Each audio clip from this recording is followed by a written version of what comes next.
Estamos reunidos em nome do Pai, do Filho e do Espírito Santo. Amém. Senhor, eu peço a graça de falar com sabedoria e ensinar com amor. E para a semana, a graça de colocar meu foco em Ti, Senhor, para discernir a Tua vontade.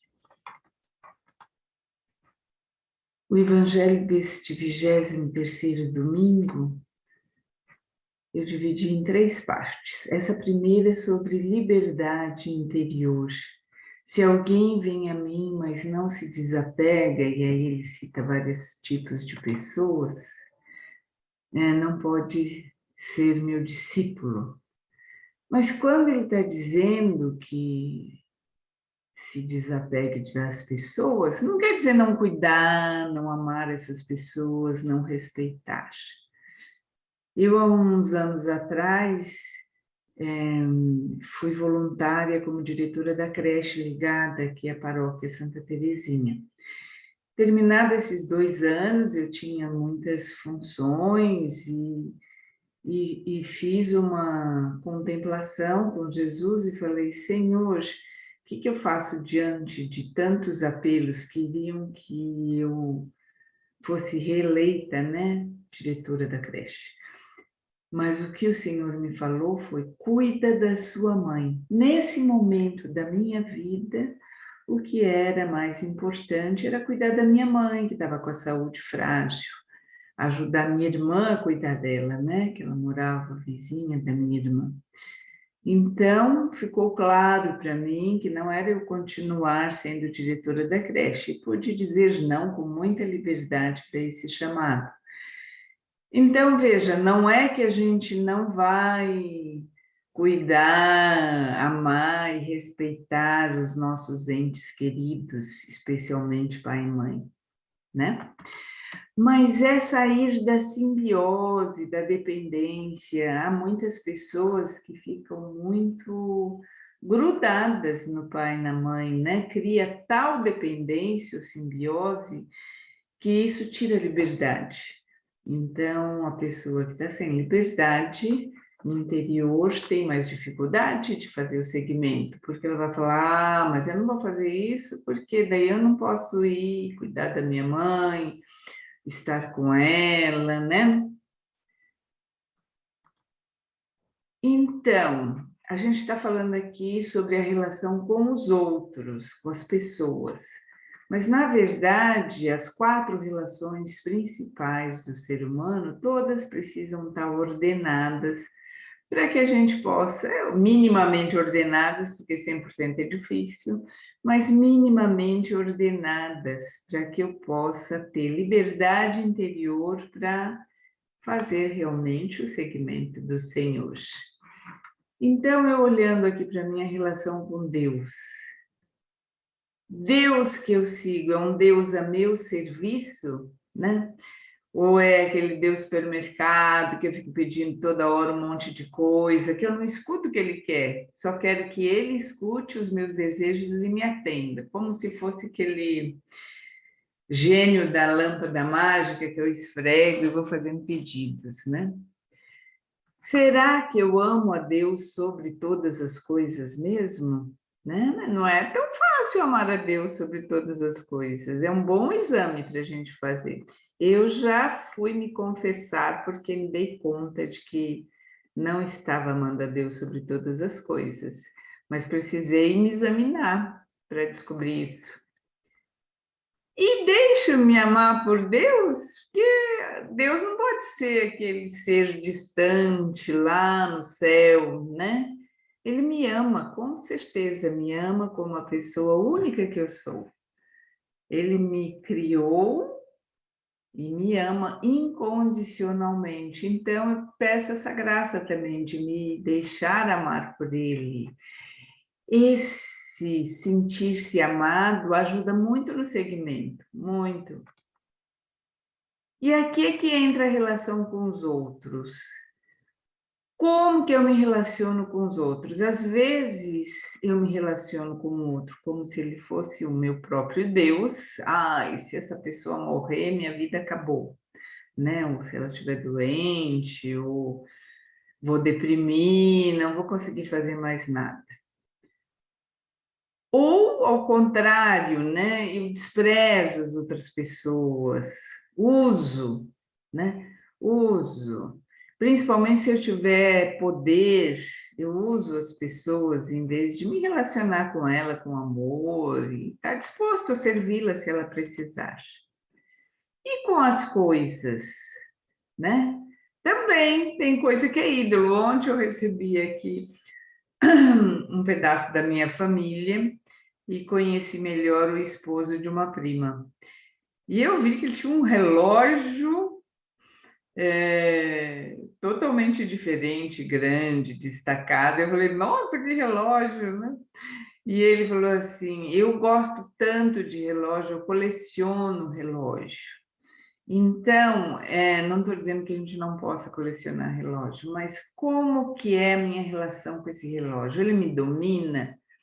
Ou ele está a meu serviço para eu poder saber das horas e organizar o meu dia, a minha semana, né?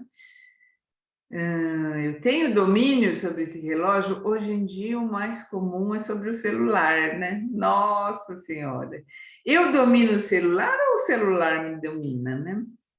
E por outro lado, as coisas que exigem cuidado, a natureza, né? Eu me preocupo com ela, eu cuido da natureza, cuido do consumo consciente da água, né? Responsável, reciclo, cuido dos animais, das plantas.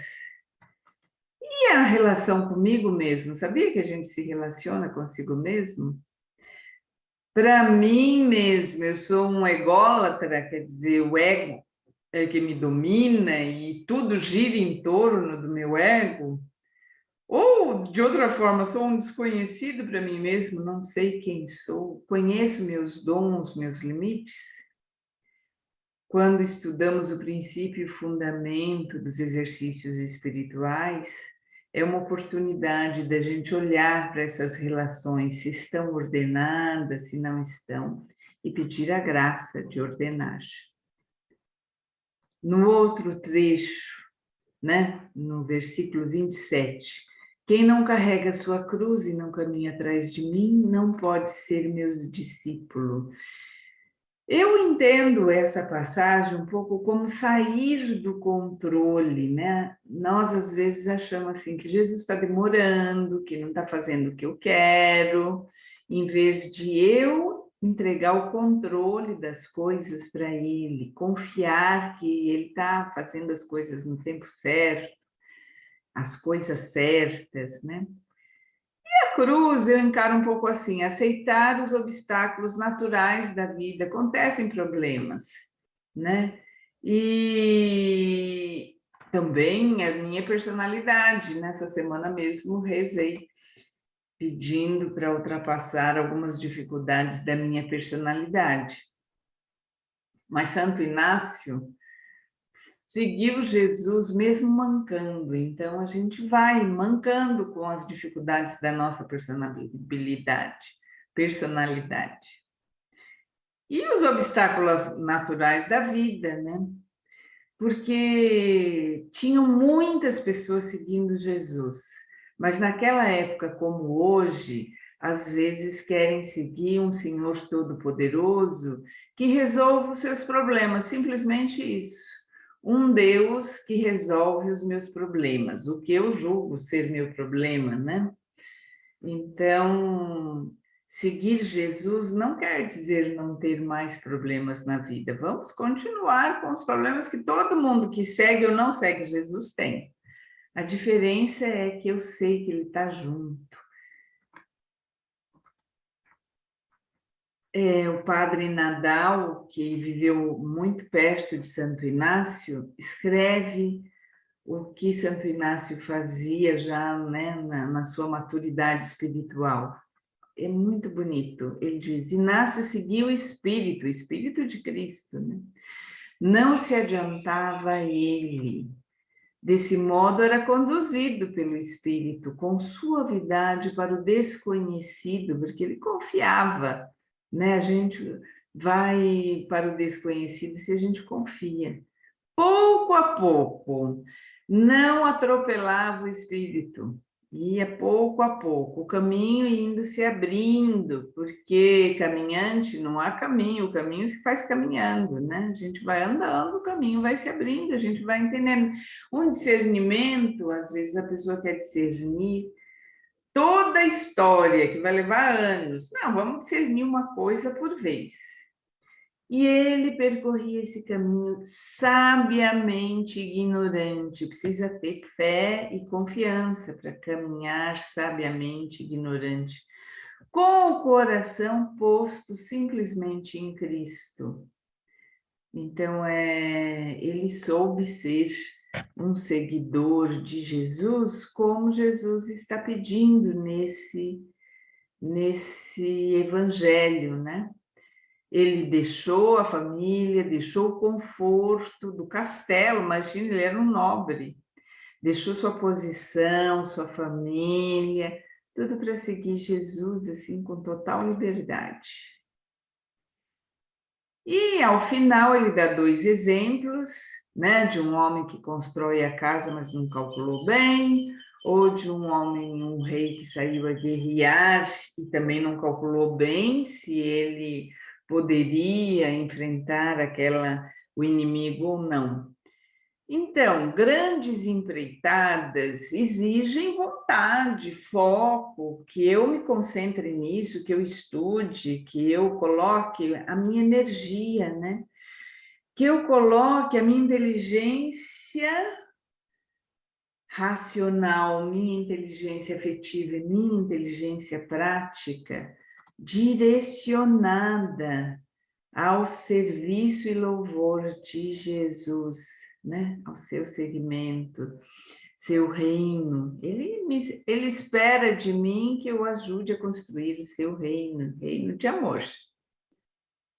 Mas agora eu convido você a fazer essa experiência que eu fiz. O que esse evangelho, quando eu rezei, disse a mim? Agora vamos ver o que ele diz a você. Então, você pede a luz do Espírito Santo, que ele venha conduzir, para que nós, nessa oração, possamos segui-lo sabiamente, ignorante, sem querer antecipar, controlar, tirar lições. Não, vamos deixar Deus revelar o que essa palavra tem a me dizer hoje, né? Então, eu vou para a minha oração pessoal. Se não for agora, você dá um pause para que, a hora que você puder, você possa seguir essas instruções e ter seu encontro pessoal com Deus. Silenciar, gastar tempo. E o tempo, eu é que vou dizer quanto tempo eu disponho. Pode ser 5 minutos, pode ser 10, pode ser 20, pode ser meia hora. O ideal é 1 hora, mas nem todo mundo no dia a dia tem 1 hora disponível para estar com o Senhor e consigo mesmo. Então, eu releio o texto e vou agora considerar aonde eu vou e para quê, não ficar no piloto automático, né? Trazer consciência para esse meu ato de oração, de encontro com o Senhor. Então, eu vou procurar um lugar tranquilo, silencioso, vou me colocar numa posição corporal que facilite, que ajude esse encontro. Então, isso quer dizer coluna ereta, pés bem plantados no chão, mãos sobre as coxas, e vou respirar, porque a respiração pacifica, ajuda eu sair das preocupações. E vou respirando, inspirando pelo nariz, soltando pela boca suavemente.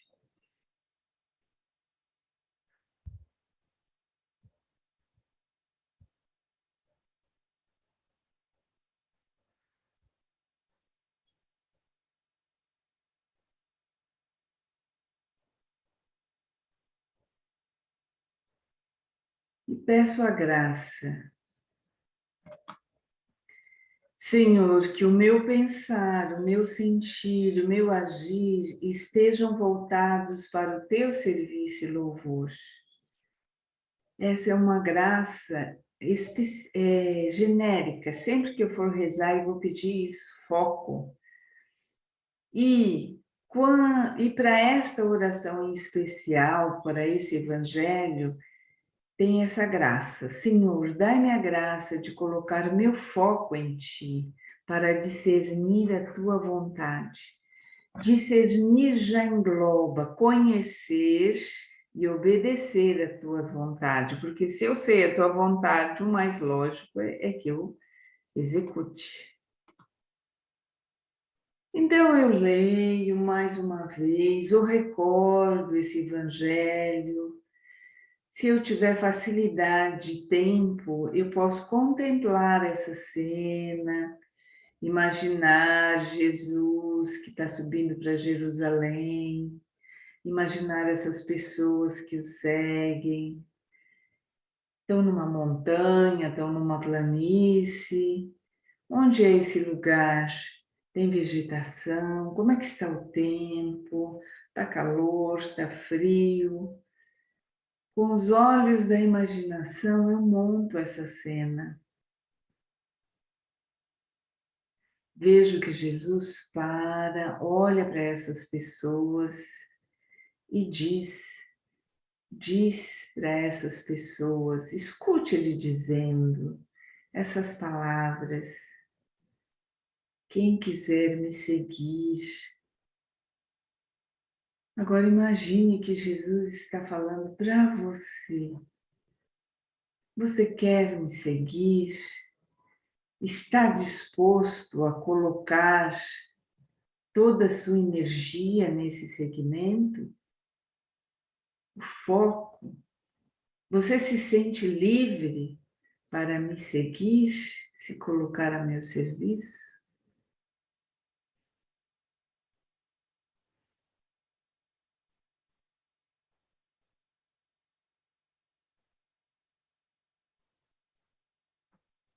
Como eu tenho realizado os apelos de Deus? Tenho tido resistências? Silencie, tente ouvir seu coração.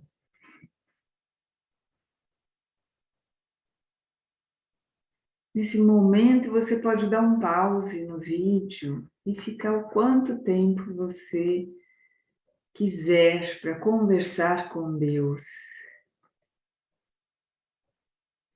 E ao final, agradeça esse encontro consigo e com Ele. Seria bom também que você saísse um pouco desse lugar, fosse tomar um café, para depois voltar e anotar no seu caderno espiritual o que você experimentou. Santo Inácio fala que a revisão da oração, a gente reflete para tirar algum proveito. O que me chamou a atenção, o que me afetou, o que isso tem a ver com a minha vida? Que se isso não tiver a ver com a minha vida, foi apenas uma leitura. Escutei, senti algum apelo, algum chamado de Deus para alguma mudança de atitude, de conversão, ou mesmo fazer alguma coisa concretamente. Que sentimentos experimentei? Foi de consolação, de desolação? Eles se alternaram durante a oração? E que resistências eu tive, tanto com relação a esta oração, para ficar firme nela até o fim, ou para atender algum apelo que Deus tenha me feito. Eu tive preguiça, tive medo, tive sensação de que não sou capaz de fazer o que Ele está me pedindo. Se eu tive, eu peço a graça. Senhor, olha, eu sinto essas resistências, mas o Senhor tudo pode. Dá-me a graça da coragem, do ânimo, né?